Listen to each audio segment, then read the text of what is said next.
एगो गुरु बहिना रहली तो उ का कहतड़ी कैसे कहतड़ी ना धाम में गुरु बहिना माने पार्वती जी रहली महादेव जी से पूछत कहतड़ी का पूछताड़ी कहतड़ी कि ए महादेव जी सब देवता तो फल फूल मेवा मिश्री सब कुछ खा के रहेला रौरा काहे भांग धतूर बेलपत्र जितना बेकार चीज बा रौरा खाइला बिल्कुल खाते लोग हाँ डरे तो पूछली महादेव जी ले हां ना भाग तो महादेव जी का कहतनी कैसे कहतनी कि ए गौरा ऐसन सर काहे पूछलू महादेव कहतनी हाँ तो उनकरा के जैसे कि हमनिया के बानी जब 5 आदमी तो यही में केहू उठी तो कही कि तहार आदमिया ऐसे काहे रहेला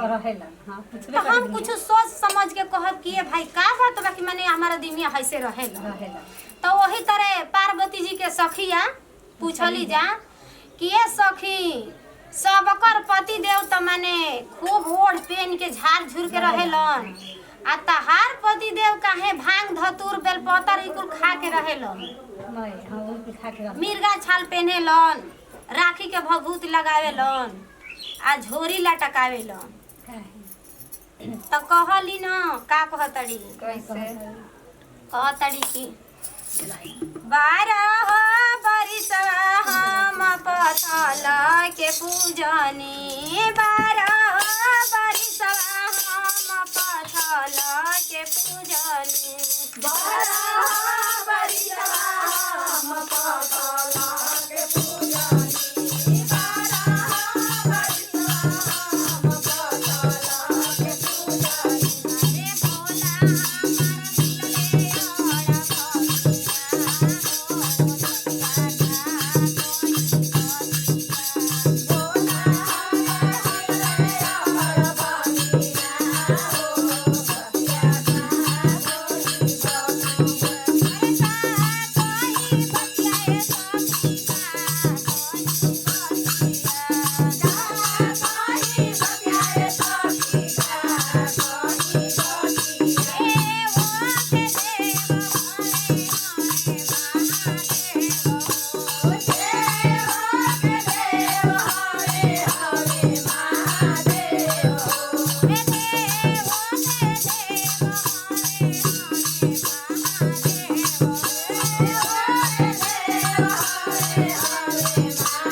माने पति देव ऊपर से देखे में बेलपत्र चबालन भांग धतुर खालन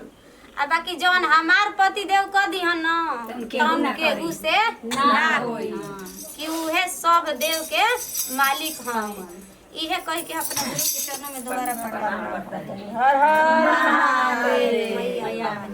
कार्तिक गणेश की जय।